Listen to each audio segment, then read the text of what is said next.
Padmashri awardee president शहीद भगत सिंह सेवा दल। सच मायने में कोविड ने हमें जीना सिखा दिया। हम जो हवा में उड़ते थे कि हमें कोई मार नहीं सकता, हम बहुत पैसे वाले हैं, बहुत रिसोर्सेज वाले हैं, सबको उनकी औकात दिखा दी। वक्त फिल्म का एक गीत का मुझे अंतरा याद आता है, आदमी को चाहिए वक्त से डर के रहे, कौन जाने किस घड़ी वक्त का बदले मिजाज। और ऐसा मिजाज बदला कि करोड़पति भी घर बैठ गए और साइकिल वाले भी घर बैठ गए, एक सन्नाटा हो गया। और हमें विश्वास करना पड़ा उन बातों पे जो हमारे ग्रंथों में लिखा था। हम अक्सर पढ़ते थे, जगत में झूठी देखी प्रीत, अपने सुख स्यों ही सब लागे, क्या दारा क्या मीत। श्री गुरु ग्रंथ साहब में लिखा था, सुख में आन बहुत मिल बैठत, रहत चहो दिस घेरे, विपत परी सभी संग छाड़त, कौन आवत नेरे। हम क्या देख रहे हैं कि लाश पड़ी है बाप की सामने और बच्चा कहता है कि मेरी तबीयत ठीक नहीं है, मैं नहीं उठाऊंगा। पूरे परिवार ने ना कर दी, शंटी जी आप उठा लीजिए। जब हमने लाश उठा के पैक करके एम्बुलेंस में रख ली तो एक पुत्र आगे कहता है, जी मैं दर्शन करना चाहता हूं अंतिम। हमने अंतिम दर्शन कराए। उसने पीपी किट खोली और पापा की डायमंड की अंगूठी उतार के ले गया। पापा को हाथ लगाने को तैयार नहीं है, वो कोविड वाले हैं, लेकिन अंगूठी पे हाथ लगाने को तैयार हैं। किसी ने मां की बालियां उतारी, किसी ने मरे पड़े माँ बाप के अंगूठे लगवाए। ये सब कुछ अपनी आंखों से देखा है और कहर देखा है हमने। आप लोगों ने तो सुने ही हैं। मैं तो शमशान घाट के अंदर था एक महीने से ऊपर, और 22 दिन में एम्बुलेंस में ही सोया हूं क्योंकि मेरे परिवार वाले दोबारा पॉजिटिव हो गए थे। इस कोविड ने हमें सिखा दिया और दिखा दिया कि आपका पैसा किसी काम नहीं आना है, आपका किया हुआ नेक काम आना है। आपको जिंदा रहने के लिए सिर्फ परिवार को नहीं पालना, आपने समाज को भी देखना है। और ये निश्चित है कि समाज ने काम किया जहां प्रशासन फेल हो गए। मैं घर पे कभी पानी की बाल्टी नहीं उठाता जी, और मैं शमशान घाट में 80-80 किलो लकड़ी उठा के और दिन में 100 बार रख रहा हूं। और ईश्वर ने इतनी शक्ति दी कि जिस शमशान घाट में 3 डेड बॉडी आती थी वहां 150 की एवरेज हो गई। 150, 40 तो हम घर से लाते थे, 30-40 घर से लोगों के घर में। कोई अमेरिका से फोन आ रहा है, जी हमारे भाई की बॉडी 3 दिन से पड़ी है, कोई पिताजी की बॉडी पड़ी है। कहीं फोन कर रहे हैं, क्योंकि कहीं भी आप देखिए, चाहे यूपी है चाहे दिल्ली है, कहीं भी आप फोन करिए, पेशेंट के लिए एम्बुलेंस है, झगड़ा होने पे पुलिस है, आग लगने पे फायर ब्रिगेड है। लाश के लिए कोई नंबर ही नहीं है। वो घूम फिर के नंबर किसका देते थे? जितेंद्र सिंह शंटी का या शहीद भगत सिंह सेवा दल का। हम किसी को मना नहीं करते थे।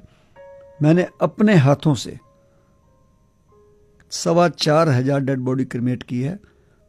4 रिचुअल जो हिंदुस्तान के हमारे रीति के थे वो सब खत्म हो गए जी।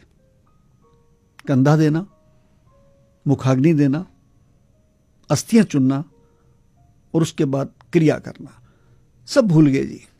शमशान तक आते थे, लाश को बाहर रख के चले जाते थे। आज अगर मुझे राष्ट्रपति जी ने पद्मश्री का अवार्ड दिया है, यह अवार्ड कम है, जिम्मेदारी ज्यादा है।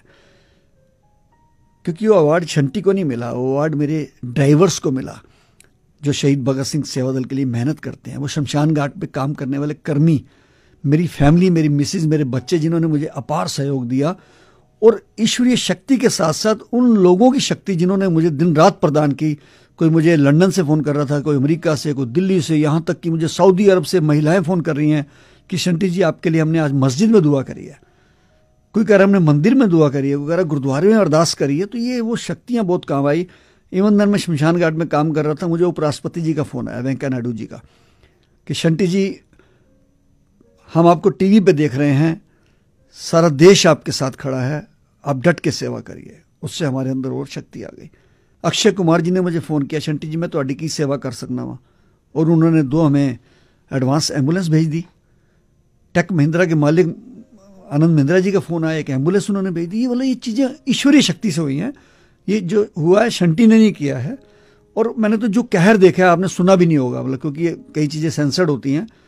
दुनिया का जिंदगी में मैंने अपने लाइफ में अगर कोई सबसे बड़ा कहर देखा है तो इस पैंडेमिक में देखा है।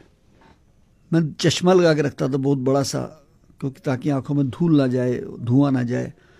पीपी किट, जुराबें, हाथों पर दस्ताने, लेकिन कुछ चीज़ों ने हिला के रख दिया जी।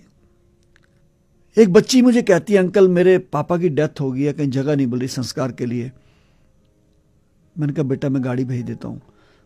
और थोड़ी देर बाद वो बच्ची आके मेरे सामने बैठ जाती है, पीपी किट पहनी हुई है, मैंने पहचाना नहीं। मैं कह रही अंकल मैंने फ़ोन किया था। मैं कहा बेटा बताओ, आप एम्बुलेंस ले जाओ हमारी। कहती नहीं अंकल मैं पापा की लाश अपनी कार में ले आई हूँ। मैंने कहा आप कार में क्यों लाए बेटा? कहती अंकल रात 12 बजे से मैं कार में पापा को लेकर 13 हॉस्पिटल्स में गई हूँ, किसी हॉस्पिटल में जगह नहीं मिली। और सुबह 5 बजे पापा ने ऑक्सीजन खत्म होने पे कार में दम तोड़ दिया। अब सुबह से मैं कार में लेके पापा को, ये लाश को घूम रही हूँ, किसी शमशान घाट पे जगह नहीं है। अंकल प्लीज प्लीज मेरे पापा का दाह संस्कार करा दीजिए। सॉरी।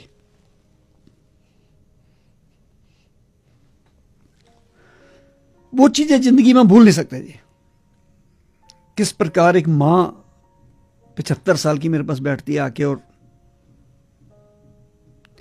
मैं कहता हूं मां मुझे लगता है आपको मैंने पहले भी देखा कहीं। तो कहने लगी मैं 15 दिन पहले भी आई थी बेटा, मेरे हस्बैंड की डेथ हुई थी, आज मैं दोबारा विधवा हो गई हूं। मैंने कहा माँ जी आप कैसी बात कर रहे हैं? कहने लगी बेटा मेरे 15 दिन पहले पति की डेथ हुई थी, 31 साल का जवान बेटा था। मैंने कहा ये मेरा पति भी और बेटा भी मुझे पालेगा। आज वो भी चला गया। मैं समझता हूं कि हमें बहुत बड़ी नसीहत लेनी चाहिए इस चीज से। मैंने तो अपने जीवन में प्रण कर लिया जी कि अपना पूरा जीवन मैं सेवा में लगाऊंगा। जान चली जाए, जाती चली जाए, सबकी गई है, हमारी भी जा सकती है। सब घरों में बैठे तो मरे हैं, लेकिन काम नहीं छोड़ूंगा, सेवा नहीं छोड़ूंगा। आज मेरे पास 30 डेड बॉडी वाली गाड़ियां और एम्बुलेंसेस है। 24 घंटे मैं अपने सेवा में लगाता हूं। रात को भी फ़ोन उठाता हूं, किसी का भी कोई काम हो मेरे पीछे नहीं हटता। लावारिस बॉडियां 4-5 रोज मिलती हैं पुलिस को, मुझे फ़ोन आता है, मैं उठाता हूं।